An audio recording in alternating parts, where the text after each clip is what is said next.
নমস্কার, দিনবার্তা আপনাদের স্বাগত। এই মুহূর্তে বিশেষ নিবেদন নিয়ে আমি জয়দীপ। এখনকার বিস্তারিত 26শে মহারণের প্রাক্কালে গাজা দিয়ে উঠছে যেন তৃণমূল কংগ্রেস সংগঠনকে শক্তিশালী করার পাশাপাশি নির্বাচনী সচেতনতা সভা অনুষ্ঠিত হচ্ছে। তৃণমূল সাংসদ সুস্মিতা দেবের উপস্থিতিতে দলের কর্মীরা তথা সমর্থকরা মনোবল যেন অত্যধিক বৃদ্ধি পাচ্ছেন। তৃণমূল প্রার্থী জেতাতে অঙ্গীকারবদ্ধ হচ্ছেন তারা। এদিকে শ্রীভূমি জেলার বাঙ্গাবাজারে তৃণমূল কংগ্রেসের পক্ষে বিশেষ সভা অনুষ্ঠিত হওয়ার পর বৃহস্পতিবার উত্তর করিমগঞ্জ বিধানসভা সমষ্টির আওতাধীন বাসাইল সমষ্টির বাসাইলপাড়ে নির্বাচনী সচেতনতা সভা অনুষ্ঠিত হয়। প্রায় 6 থেকে 700 লোকের উপস্থিতিতে অনুষ্ঠিত সভায় বিশেষভাবে উপস্থিত ছিলেন তৃণমূল সাংসদ সুস্মিতা দেব। দলের কার্যকরী সভাপতি পরিমল রায় উল্লেখ করেন, মা মাটি মানুষ যে দলের নীতি আদর্শ তাদের মন মানসিকতা অতি আলাদা।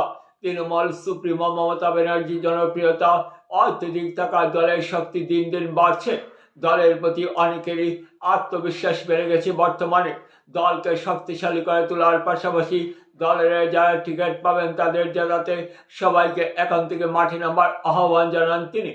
তৃণমূল সাংসদ সুস্মিতা দেব উল্লেখ করেন, বিজেপি দলকে পরাভূত করতে হলে একমাত্র বিকল্প দল রয়েছে তৃণমূল কংগ্রেস। দলীয় সুপ্রিমো মমতা ব্যানার্জির প্রেরণায় সবার সাথে কাজ করে যাচ্ছেন তিনি।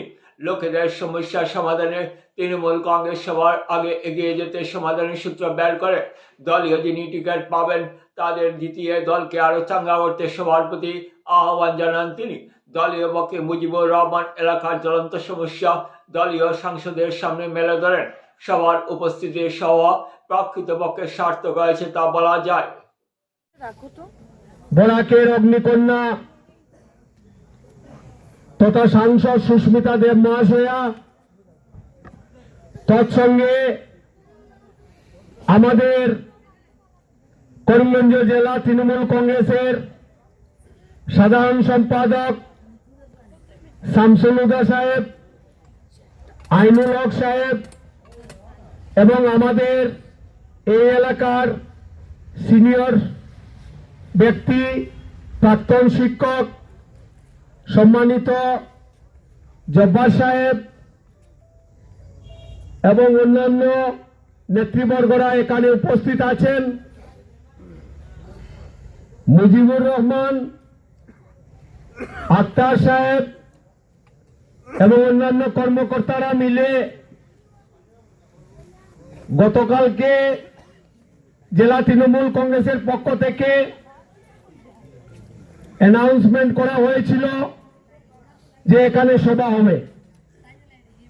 সেই অনুসারে কিছু লোক ভেবেছিলেন যে স্ট্রাইক ড্রাইভাররা ডেকেছে হয়তোবা মিটিং হবে না, কিন্তু আমরা মোটর সার্ভিস ইউনিয়ন এবং অন্যান্য শ্রমিক ইউনিয়ন আজকের দিনে যে তাদের কর্মবিরতি ঘোষণা করেছে সেটাকে আমরা সহমত ঘোষণা করি এবং আমরা সেটাকে সমর্থন করি।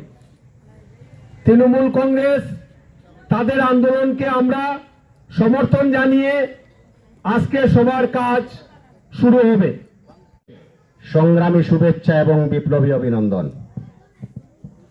বন্ধুগণ, আপনারা জানেন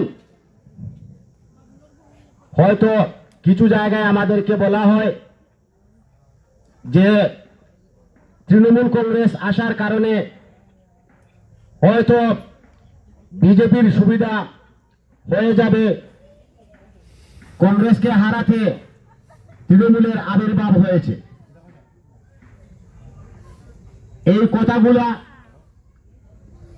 সম্পূর্ণ ভিত্তিহীন এবং মিথ্যা বাউতাবাজি কথা। যদি কংগ্রেস আমাদের সমস্যাগুলো যদি সমাধানের পথে হাঁটত, যখন কংগ্রেস ক্ষমতায় ছিল সেই সময় কংগ্রেস যদি ভূমিহীনদের পাট্টা দিয়ে দিত, আমাদের বিভিন্ন সমস্যা ডিপ উঠারের সমস্যা যদি সমাধান করে নিত, এনআরসির সমস্যা যদি ওরা সমাধান করে নিত, আরো বিভিন্ন সমস্যা আছে, মাটি পাট্টার সমস্যা, ওইগুলা যদি ওরা সমাধান করে নিত তাহলে আসামে এবং বরাকবাড়িতে তৃণমূল কংগ্রেসের কোনো প্রয়োজন ছিল না। বিগত নির্বাচনে আমরা অক্লান্ত পরিশ্রমের মাধ্যমে 2021-এর নির্বাচনে আপনারা এই বদরপুর সমষ্টি থেকে এআইইউডিএফ এর প্রার্থী যিনি ছিলেন উনাকে আপনারা নির্বাচিত করে দিয়েছিলেন এবং আমরা দক্ষিণ করিমগঞ্জ থেকে বিধায়ক সিদ্দিক আহমদ সাহেবকে মহাজোটের প্রার্থী হিসাবে আমরা নির্বাচিত করে দিয়েছিলাম এবং উত্তর করিমগঞ্জ থেকে কমলাক্ষ দেপুর গাছ থেকে উত্তর করিমগঞ্জের মানুষ মহাজোটের প্রার্থী নির্বাচিত করে দিয়েছিলেন। আমরা সেদিন ভেবেছিলাম হয়তো মহাজোটের সরকার আসবে, হয়তো আমাদের যে সমস্যাগুলো আছে ওই সমস্যাগুলোর সমাধান হবে, কিন্তু ভাগ্যের নির্মম পরিহাস, কিছুদিন যেতে না যেতে আপনাদের বদরপুরের বিধায়ক অসুস্থ হয়ে শয্যাশায়ী হয়ে আছেন, আর দক্ষিণ করিমগঞ্জ এবং উত্তর করিমগঞ্জের বিধায়ক দ্বয় ওনারা বিজেপিতে গিয়ে যোগদান করেছেন। আমরা অক্লান্ত পরিশ্রম করে মহাজোটকে সরকার বানাতে আমরা চেয়েছিলাম, কিন্তু আমরা সরকার যখন বানাতে পারিনি অন্তত পক্ষে ওদেরকে আমরা বিরোধী দল বানিয়ে দিয়েছি। আজকে যেভাবে আমাদের উপর নির্মম এবং নির্যাতন চলছে, যেভাবে আমাদেরকে নির্যাতনের স্টিম রুলার চালানো হচ্ছে, যেভাবে আমাদেরকে উচ্ছেদ করা হচ্ছে, যেভাবে এসআইআর নিয়ে এবং এসআর নিয়ে আমাদেরকে সমস্যার সম্মুখীন আমরা হতে যাচ্ছি, আপনারা এই সভা থেকে বলুন কংগ্রেসের কি কোনো ভূমিকা আছে? তার প্রতিবাদ করার জন্য কংগ্রেস কি কোনো ভূমিকা রাখছেনি? আপনারা হন না। আমরা যদি সরকার বানাইতাম পারি না, বিরোধী দল নেতা তো বানাইয়া দিছি, তাহলে বিরোধী দলের কাজটা কিতা? বিরোধী দলের কাজ হলো যদি সরকার বিরোধী দলের কথা না শুনে তাহলে আন্দোলনের মাধ্যমে হয়তো সরকারের পতন ঘটানো, না হয়তো আন্দোলন করে গোটা রাজ্যকে স্তব্ধ করে ফেলার নাম হলো বিরোধী দলের কাজ। কিন্তু আপনারা কি কোনোদিন শুনেছেন এই যে আমাদের বিরোধী দলের যারা নেতা আছেন ওরা কি কোনো রাস্তায় নেমে আন্দোলন করেছে? এই উচ্ছেদ নিয়ে ওরা কি কোনো কথা বলেছে? উচ্ছেদ নিয়ে কি ওরা অ্যাসেম্বলিতে কি কোনো কথা বলেছে? না অ্যাসেম্বলির ভিতরে বলেছে, না বাহিরে বলেছে, কোথাও কিন্তু কোনো কথা বলছে না। আমরা নিরুপায় হয়ে যখন দেখছি যে আমাদের উপর নির্যাতনের স্টিম রুলার চলছে আর ওরা দর্শকের ভূমিকা পালন করছে, আমরা সেদিন থেকে মনে মনে নিয়েছি যে লাভ ছাড়া ক্ষতি নেই, তৃণমূল ছাড়া কোনো গতি নেই। সেদিন থেকে আমরা তৃণমূল কংগ্রেসে যোগদান করে আমরা গ্রামে গঞ্জে মানুষের পাশে যাচ্ছি এবং মানুষের স্বতঃস্ফূর্ত আমরা সমর্থনও পাচ্ছি। আমি আমার বক্তব্য দেন, তৃণমূলের ক্যান্ডিডেট যদি আমাদের এখানে দেন, আমরা চেষ্টা করব যাতে আগের তৃণমূল আর বর্তমানে যেভাবে আমার পশ্চিমবঙ্গে তৃণমূলে কাজ করছে সেই কাজটা যদি আমার বোরাকে আসে। আমি একটা কথা আজকে বলতে চাই, আমি ছেলে মারি কইয়া কোনো বিজেপি কোনো কংগ্রেস কেউ কিছু করতে পারবো না, তৃণমূল জিতবো। আজকে আমরা সোশ্যাল মিডিয়া বেশিরভাগ মানুষের সর্দি কাশি সবসময় লাগাই আছে, আর কিছু বয়স্ক মানুষের হাবানি আছে, বিভিন্ন ধরনের রুগী আমরা ভুগিয়া, কিন্তু কর্তৃপক্ষরে আমরা কিছুদিন আগে একজন ঠিকাদার আসলে পরে আর একজন ঠিকাদার বারবার ঠিকাদার বদলা বদলি হয়, আর আমরা রাস্তার এদিকে আপনার মহাসড়কের রাস্তার এই সাইডে কোনো জলও মারা হয় না, বারবার অনুরোধ করার পরেও এই রাস্তার উপরে জল মারা হয় না।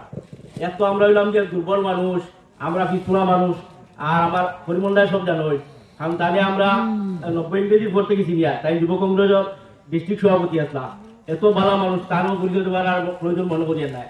তো আমার সমস্যার মধ্যে সব থেকে বড় সমস্যা হইল আমরা ছাত্র সমস্যা। বর্তমানে মেট্রিক পরীক্ষা চলে, ও ছাত্ররা সকাল সকাল উঠিয়া অত ধুলাবালির মধ্যে দিয়া পরীক্ষাটা কিভাবে দিত, আর আমরা ভবিষ্যৎ প্রজন্ম আমরা ছাত্ররা তারা কিভাবে গড়িয়ে উঠতো। আমরা বারবার খালি চাপানি হয়, আমরা বঞ্চিত করা হয়, আমরা লাঞ্ছিত করা হয়। আমি আমরা বাজার এলাকার মানুষের কাছে অনুরোধ করিয়া আমরা যদি আমার বুঝতে পাই কইসই মানে ভোটার আর লিডার, আমরা যদি দল আর ভালো নেতা যদি আমরা চয়ন করতাম পারি, আমরা সঠিক সিদ্ধান্ত নিতাম পারি, তাহলে আমরা আর বঞ্চিত হইতাম না। আমরা ফাইবার সময় আই দিব। আর আমি মনে করি আমরা সামনে যে ব্যক্তিত্ব উপস্থিত আছেন তাই আমরা এলাকার তথা তার বাবার অন্তত তার বাবার আদর্শ মনে করিয়া আমরা যে পিছপড়া জাতি, আমরা জাতির কিছু করবা মরে এই সমষ্টিতে প্রায় 3 লক্ষ ভোটার দিয়ে এই সমষ্টি বানানো হয়েছে। এটা পরিকল্পিতভাবে করা হয়েছে বিজেপি সরকার। এই বিজেপি সরকার হেমন্ত বিশ্ব শর্মার নেতৃত্বে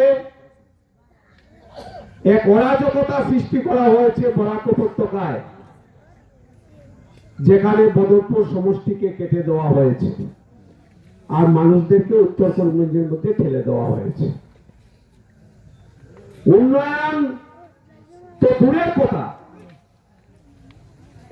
মানুষ মানুষের সঙ্গে সম্পর্ক রাখাও কঠিন হয়ে যাবে। আমরা প্রতিটি গ্রাম প্রতিটি এলাকায় আমরা ঘোরার চেষ্টা করছি, কিন্তু আমরা দেখছি প্রতিটি গ্রামে যেতে গেলে 1 বছর সময় লেগে যাবে। নির্বাচন আর 2 মাস বাকি, আর 2 মাসের আগে 1 মাস আমাদের যাবে, আমাদের বরকতের মাস, ইবাদতের মাস, আমরা রমজানের মাস। এই রমজান মাসে আমরা যাতে আমাদের ধর্মের কর্মকাণ্ডে জড়িয়ে থাকি, রাজনৈতিকভাবে জড়াতে না পারি, সেটা পরিকল্পনা করে রমজান মাসের মুখে নির্বাচন ফেলে দেওয়া হচ্ছে।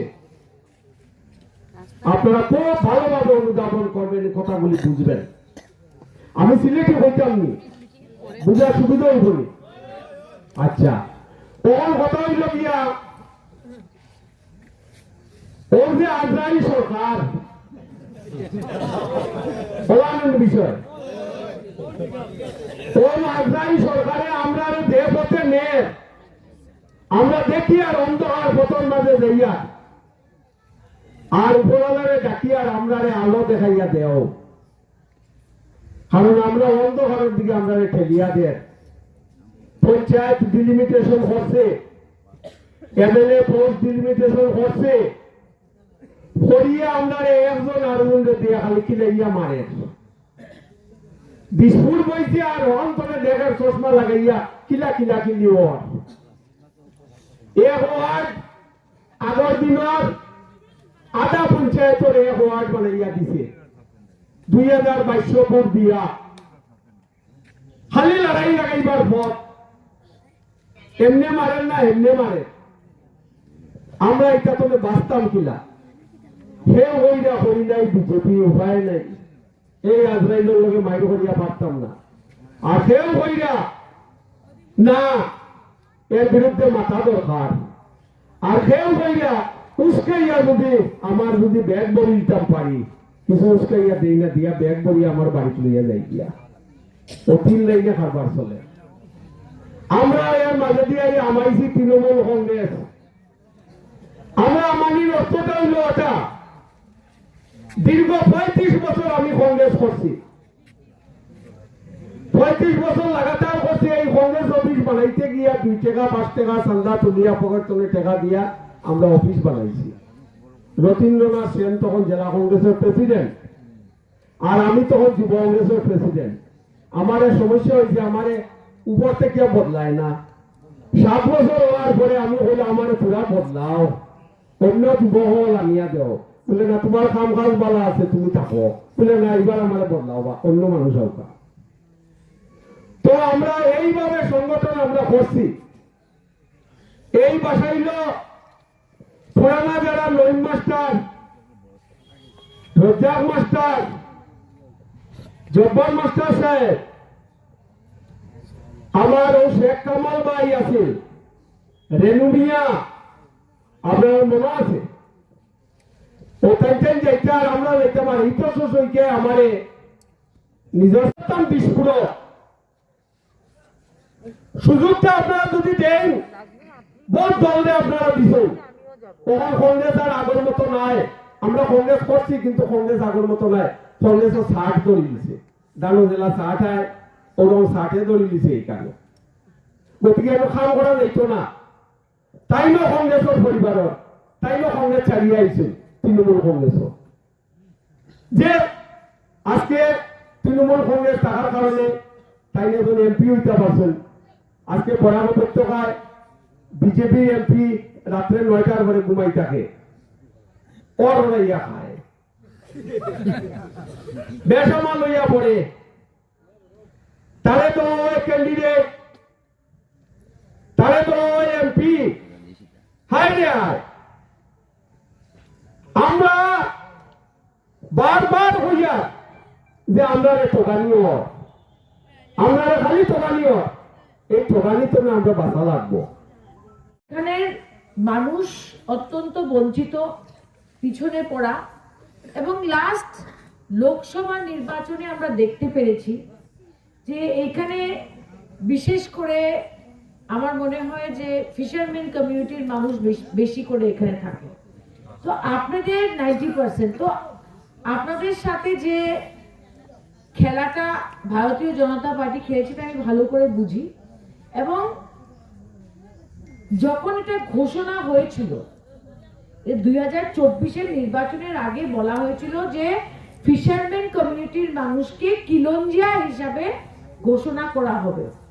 যারা আপনারা পত্রপত্রিকা পড়েন, আমি তখন 10 দিনের মধ্যে প্রেস মিট করে বলেছিলাম যে ফিশারম্যান কমিউনিটিকে দিয়েছেন খুবই ভালো, দিয়ে দিন, কিন্তু আমরা যারা বরাকে হিন্দু বাঙালিরা আছি আমরাও কিন্তু 150 বছর থেকে আছি, আমাদেরকেও দিল। এটার কারণটা কি ছিল? কারণ আমি জানতাম যে আসামের মাননীয় মুখ্যমন্ত্রীর যে চরিত্র, উনি ইলেকশনের সময় ভোটের জন্য যে কোনো প্রতিশ্রুতি দিতে পারে, আর ভোটের পরে এইগুলা প্রতিশ্রুতি উনি ভুলে যান।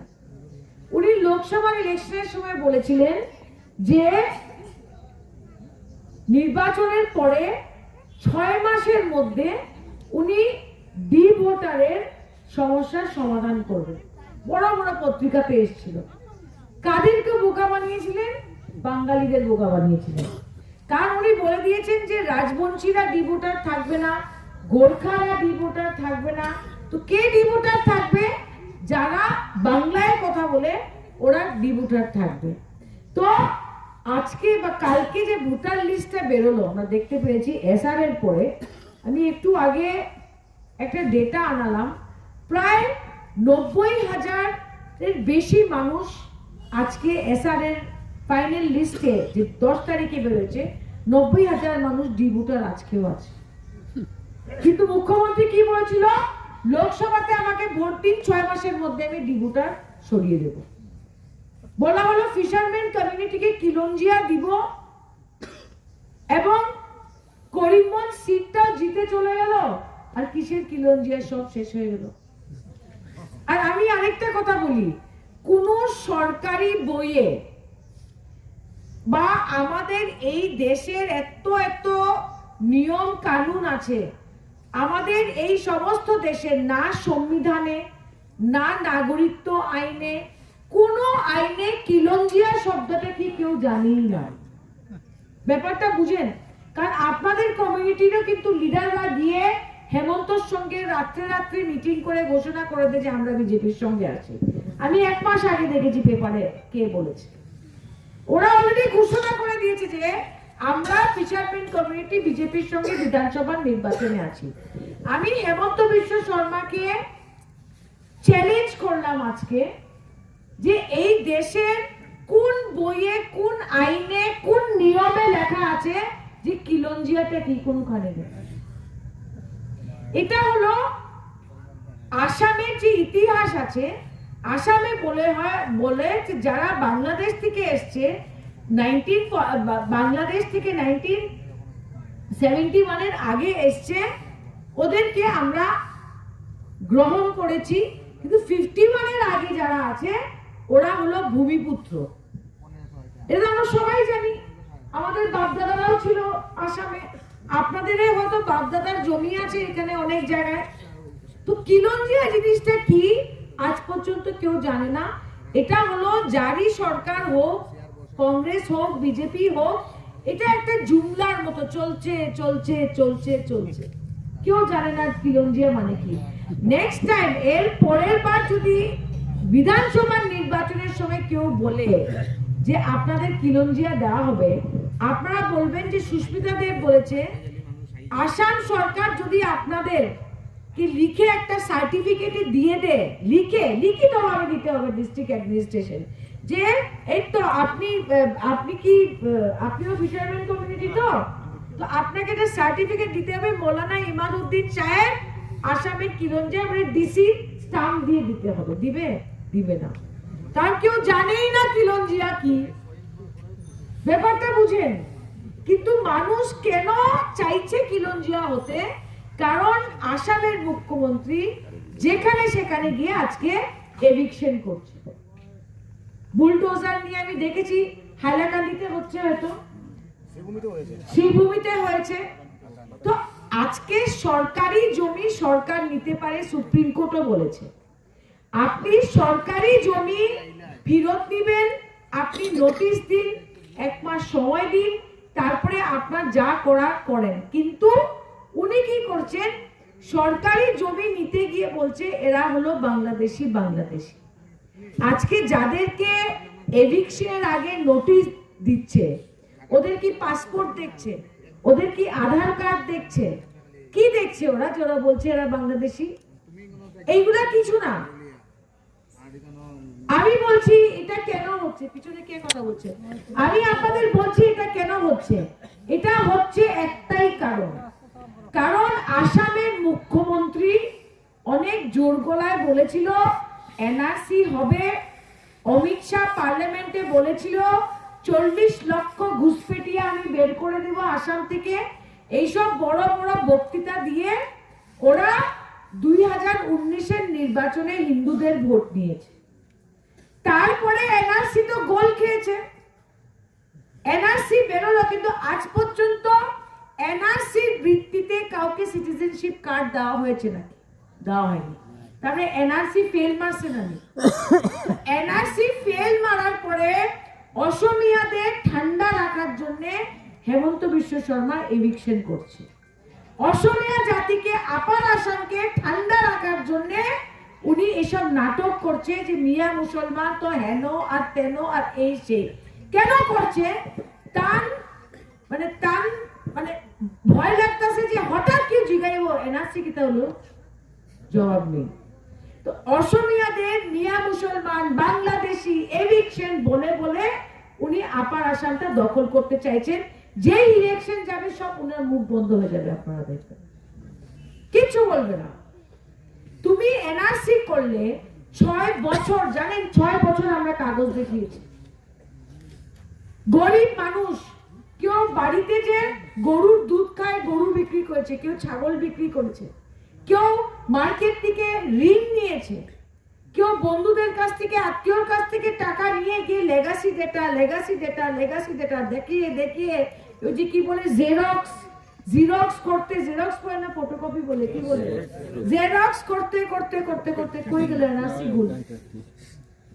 এখন এনআরসি তে গোল খেয়ে অসমিয়াদের ঠান্ডা করার জন্য এইসব সব নাটক চলছে। আমি আপনাদের বলে দিলাম, একদম ভয় পাবেন না।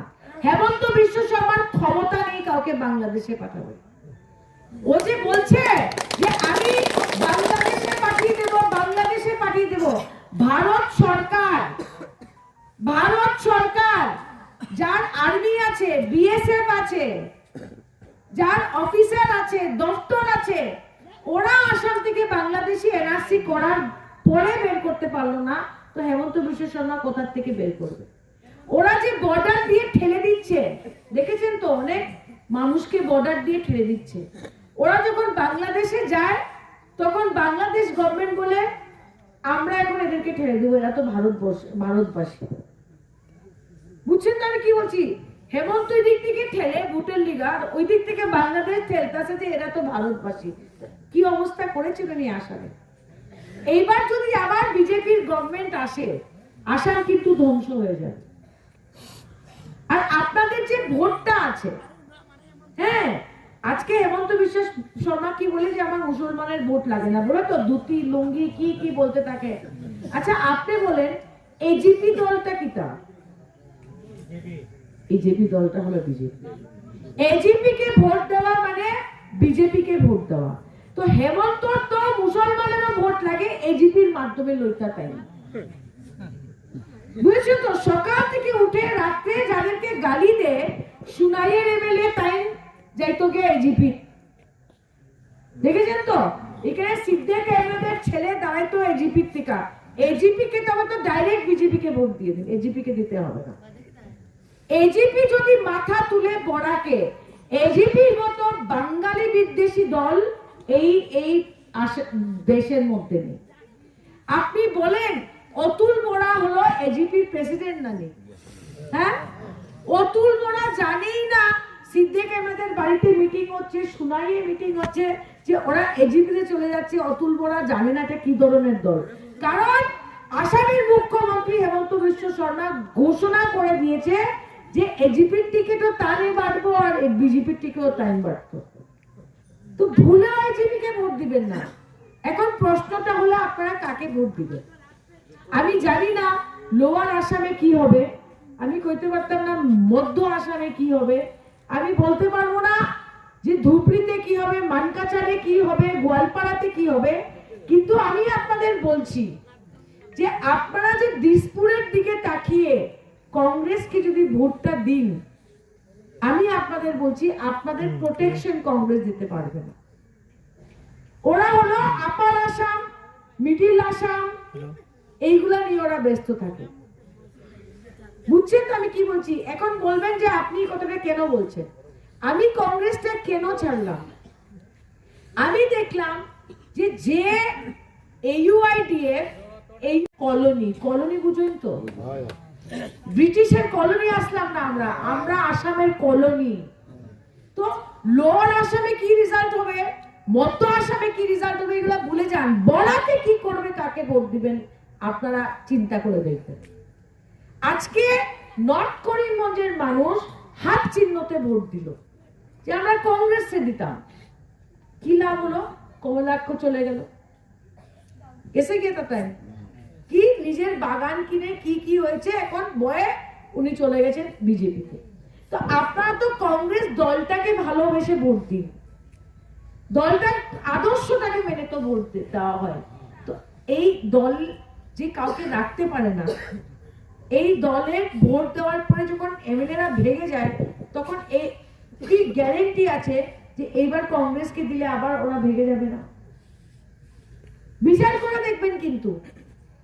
আর যখন তারা ভাগি যায়, এই তো কমলাক্ষ ভাগি গেল, সিদ্দিক ভাগি গেল, আপনাদের এই যে দাদা বলছে এখানে পাবলিক হেলথ সেন্টারে ডাক্তার নেই, আপনি বলছেন একটা রাস্তার কথা বলছেন, এইগুলো কাজ কে করবে? আমি বলি, আমি আপনাদের এই কথাগুলো কেন বোঝাচ্ছি? আমি বলছি যে আদর্শ মমতা ব্যানার্জির আর কংগ্রেসের আদর্শ কিন্তু এক, কোনো তফাৎ নেই। কিন্তু মাথার উপরে যদি একটা ছায়া লাগে বা হাত লাগে, তবে আমি মনে করি বরাকের মানুষকে তো তৃণমূল কংগ্রেস করা উচিত। আজকে বরাকে কয়জন এমপি আছেন? একজন কৃপা, 2 নম্বর কি নাম পরিমল শুক্লবদ্ধ, এখন গোবিন্দবাল গুর ছেলে হয়েছে নানি কোনারপুর কাস্ত রাজ্যসভা গেছেন তাই। তো 3 জন বিজেপি। এই বিজেপি ছাড়া আরেকজন এমপি আছে, আমি সুস্মিতা দেব, মমতা বন্দ্যোপাধ্যায় আমাকে দিয়েছে। তো আজকে কোন দলের এমপি আছে বরাক ভ্যালিতে বিজেপি ছাড়া? একটাই দল, তৃণমূল কংগ্রেস। আর মমতা বন্দ্যোপাধ্যায় আমারে এমপি কেনে দিছই, আমার ওয়েস্ট বেঙ্গলে গিয়ে আমার কোনো কাজ করার নেই। পশ্চিমবঙ্গতে মমতা ব্যানার্জি মুখ্যমন্ত্রীর অতটুকু ক্ষমতা আছে, উনি একলা লড়তে পারবেন, ওনার কাছে এত শক্তি আছে। সুস্মিতা দেবের দরকার নাই পশ্চিমবঙ্গতে। উনি আমাকে দিয়েছেন কারণ শিলচর সিট শেডিউল কাস্ট হয়েছে তো শিলচর সিট আমি দাঁড়াতে পারবো? আমি দাঁড়াতে পারবো না। কিন্তু হেমন্ত কি বলছে? হেমন্ত এসে বলছে সুস্মিতা দেব তো অতিথি হয়ে গেছে। কেন বলছে? কারণ উনি চান না, উনি চাইছেন না যে মমতা ব্যানার্জি বরাক ভ্যালিতে মাথা তুলবে। কারণ মমতা ব্যানার্জি যদি বরাকে বা আসামে মাথা তুলে, দুইজনেরই দিকদারি আছে। বিজেপির তো আছেই, কংগ্রেসেরও দিকদারি আছে। বুঝছেন তো? এখন একটা পলিটিক্যাল বাদ বুঝুন। যখন নির্বাচন আসবে, আমি হয়তো এতগুলো সভা করতে পারবো না, সবার কাছে পৌঁছাতে পারবো না। যেই ইলেকশন আইব, কংগ্রেস আপনারা বুঝাইব যে মমতা ব্যানার্জিকে ভোট দিও না, ভোট ডিভিশন হয়ে যাবে, ভোট বাড়াবাড়ি হয়ে যাবো। আপনারা মমতা ব্যানার্জির কোশ্চেনে কংগ্রেসে দিলাইবেন, এটা কংগ্রেস বলবে। আর বিজেপি কি বলবে?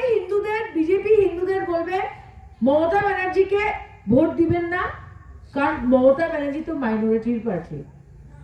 কি আমি ঠিক বলছি তো? তো আমরা, আমাদের ফাইটটা হবে কংগ্রেসের সঙ্গে, আমাদের ফাইট হবে বিজেপির সঙ্গে। কিন্তু আমি আপনাদেরকে বলছি, বিজেপিকে যদি পরাস্ত করতে হয় তবে মমতা ব্যানার্জিকে সুযোগ দিতে হবে। কেন আমি বলছি? আমি ভালো করে বুঝিয়ে বলছি। আজকে মমতা বন্দ্যোপাধ্যায় পশ্চিমবঙ্গের বাইরে কোন রাজ্যতে তাই না শুনকোন? আসামে। আসামে কার গভর্নমেন্ট? বিজেপির গভর্নমেন্ট। উনি কোথায় গেছেন? ত্রিপুরা। ত্রিপুরাতে কার গভর্নমেন্ট? বিজেপির গভর্নমেন্ট। উনি কোথায় গেছেন? গোয়া। গোয়াতে কি আছে? বিজেপির গভর্নমেন্ট। কেউ বলতে পারবে যে মমতা বন্দ্যোপাধ্যায় এরকম কোন রাজ্যতে গেছে যেখানে কংগ্রেসের সরকার আছে? উনি কর্ণাটকে কোনোদিন যাননি, তেলেঙ্গানায় কোনোদিন যাননি, উনি হিমাচলে কোনোদিন যাননি। কেন যাননি? কারণ উনার মূল লড়াইটা হলো বিজেপির বিরুদ্ধে। আমি যখন প্রথম তৃণমূল কংগ্রেসে যোগদান করলাম, আমাকে মমতা দি বললেন আমরা সেখানে সেখানে লড়বো যেখানে যেখানে কংগ্রেস পারছে না। কারণ দেখেন, দেশের মধ্যে কংগ্রেসকে, বিজেপিকে হারাতে হলে কংগ্রেস লাগবে, ঠিক আছে? কিন্তু আমি মনে করি এরকম রাজ্যতে কংগ্রেস যখন 2বার 3বার হারে, কংগ্রেস আর মাথা তুলতে পারে না। উত্তরপ্রদেশে পেরেছে, বিহারে পেরেছে, মহারাষ্ট্রতে হেরেছে, হরিয়ানাতে হেরেছে। তো বিজেপি তো চায় যে কংগ্রেস থাকুক। আজকে বিজেপি চায় না মমতা ব্যানার্জি উঠবে, বিজেপি চায় না আম আদমি পার্টি উঠবে, কারণ এইগুলা পার্টি যখন যত মাথা তুলছে সেখানে সেখানে বিজেপি হারছে। আজকে তামিলনাড়ুতে স্টালিন হারাচ্ছে, আজকে ঝাড়খণ্ডে শিবু সোরেনের ছেলে হেমন্ত সোরেন চালাচ্ছে। আর আমি আজকে এখানে ঘোষণা করে গেলাম হাতে মাইক নিয়ে যে মে মাসে যখন বাক্স খুলবে, মমতা বন্দ্যোপাধ্যায় 4বারের মুখ্যমন্ত্রী পশ্চিমবঙ্গ থেকে কোনো শক্তি আটকাতে পারবে। আমাকে মমতা দি বলেছে যে তৃণমূল ভোট পাবে কি পাবে না এটা মানুষের উপরে ছাড়ো, কিন্তু লড়াই করতে হবে। আজকে পরিমল দা, আমরা যারা স্টেজে আছি, সংগঠনের আইনুল ভাই, সবাই মিলে আজকে যে কোনো ইস্যু বলেন, তৃণমূল কংগ্রেস কিন্তু লড়াই করছে, আপনারা খারাপ পাবেন না। কিন্তু আমি করিমগঞ্জের পেপার পড়ি, হাইলাকান্দিতে কি হচ্ছে আমি পেপারে দেখি, যত কংগ্রেসের লিডার আছে তারা লড়াই করে, কার লেগে করে? নিজের টিকেটের লেগে করে। কেউ কইতে পারবো যে একটা নদী ভাঙ্গনের জন্য একটা কংগ্রেসের লিডার 12 ঘন্টা অনশন করেছে? কোনো উদাহরণ আছে নাকি?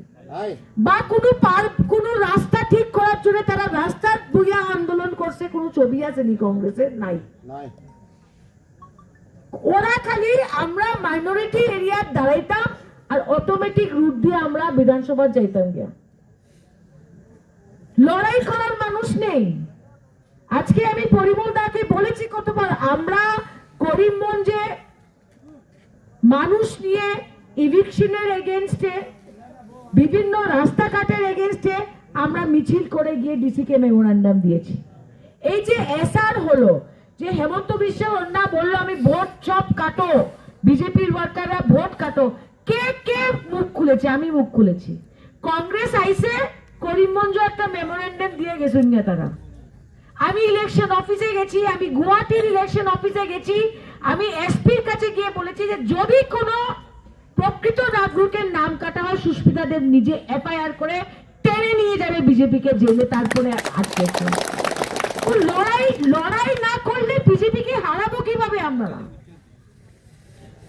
এইগুলো নিয়ে চিন্তা করেন। আজকে আসামে যে প্রতিকূল পরিস্থিতিটা হয়েছে, এটার একটাই কারণ, কংগ্রেসের ভিতরে যেটা বলে শস্যর মধ্যে ভূত আছে। শস্যর মধ্যে যে ভূত আছে এটা আমি 2021-এ বুঝে নিয়েছি। আজকেও আমি কংগ্রেস দলকে শ্রদ্ধা করি, ভালোবাসি, কিন্তু আমি জানি যে আসামে যারা নাটের গুরুরা আছে, ওরা কার কোথায় চলছে আর কার কোথায় উঠছে বসছে আমি ভালো করে বুঝি। তাই বলে আগামী বিধানসভার নির্বাচনের আগে একটা বিকল্প দলের দরকার পড়বে। কেন আপনারা জিপিএ দিতেন? কেন মাইনরিটি মানুষ আজকে বিজেপিকে দিবে? একদম দিবেন না।